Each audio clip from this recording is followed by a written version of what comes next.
Welcome to 108 news Telugu bulletin లో ముందుగా headlines. Party ఫిరాయింపులకు BJP వ్యతిరేకం, కొండ విశ్వేశ్వరరెడ్డి వివరణ. రాజ్ తరుణ్ పై బంగారం దొంగిలించాడని కేసు పెట్టిన లావణ్య. చంద్రబాబు ఢిల్లీ వెళ్లి సాయం తేవాలి, లేదంటే బీజేపీ నుంచి బయటకు రావాలి.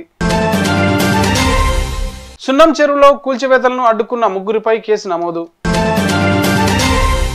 పార్టీ ఫిరాయింపులకు బీజేపీ వ్యతిరేకమని చెవెళ్లే ఎంపీ కొండ విశ్వేశ్వరరెడ్డి అన్నారు. మీడియాతో మాట్లాడుతూ కాంగ్రెస్ బీఆర్ఎస్ లు కుటుంబ పార్టీలు అని వెల్లడించారు. అలాంటి ఫిరాయింపులను తాము సమర్థించబోమని స్పష్టం చేశారు. పార్టీలు మారడం కాంగ్రెస్ బీఆర్ఎస్ నేతలకు అలవాటేనని అన్నారు. అన్ని పార్టీలు రాజ్యాంగాన్ని గౌరవించాలని సూచించారు. కాగా పార్టీ మారిన ఎమ్మెల్యేలపై అనర్హత వేటు వేయాలని బీఆర్ఎస్ పార్టీ నేతలు హైకోర్టులో దాఖలు చేసిన పిటిషన్ పై సోమవారం తీర్పు వెలువరించింది. ఆ ఎమ్మెల్యేలపై చర్యలు తీసుకోవాలని అసెంబ్లీ స్పీకర్ గడ్డం ప్రసాద్ కు ఆదేశాలు జారీ చేసిన విషయం తెలిసిందే. రాజ్ తరుణ్ పై లావణ్య బంగారం దొంగతనం కేసు పెట్టింది. తన బంగారం మంగళసూత్రం దొంగిలించినట్లు ఆమె నార్సింగ్ పోలీస్ స్టేషన్ లో ఫిర్యాదు చేసింది. ఈ మేరకు తాను బంగారం కొనుగోలు చేసిన జ్యువెలరీ షాప్ బిల్లుతో సహా వచ్చింది. తన బంగారు నగలను బీరువాలో దాచానని, వాటి తాళం చెవులు రాజ్ తరుణ్ వద్ద ఉన్నాయంటూ ఫిర్యాదులో పేర్కొంది. తనకు తెలియకుండానే బీరువాలోని బంగారం దొంగిలించాడని తెలిపింది. ఇందుకు సంబంధించిన ఆధారాలు కూడా సమర్పిస్తూ రాజ్ తరుణ్ దొంగతనం చేసిన బంగారం విలువ 12 లక్షల వరకు ఉంటుందని తెలిపింది.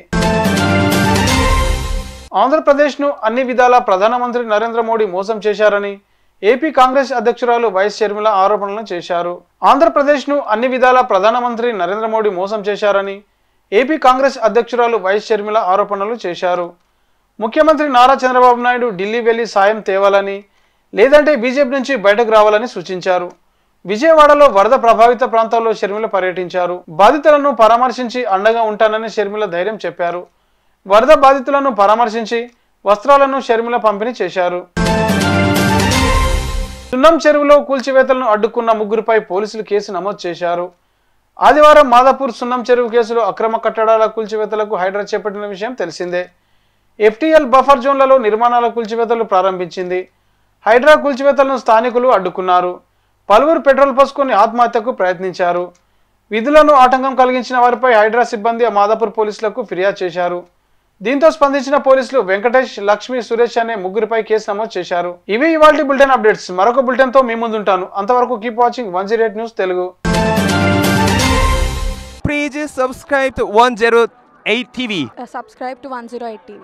Please subscribe to 108 TV channel. Please subscribe to 108 channel. Please subscribe to 108 channel. 108 TV ki.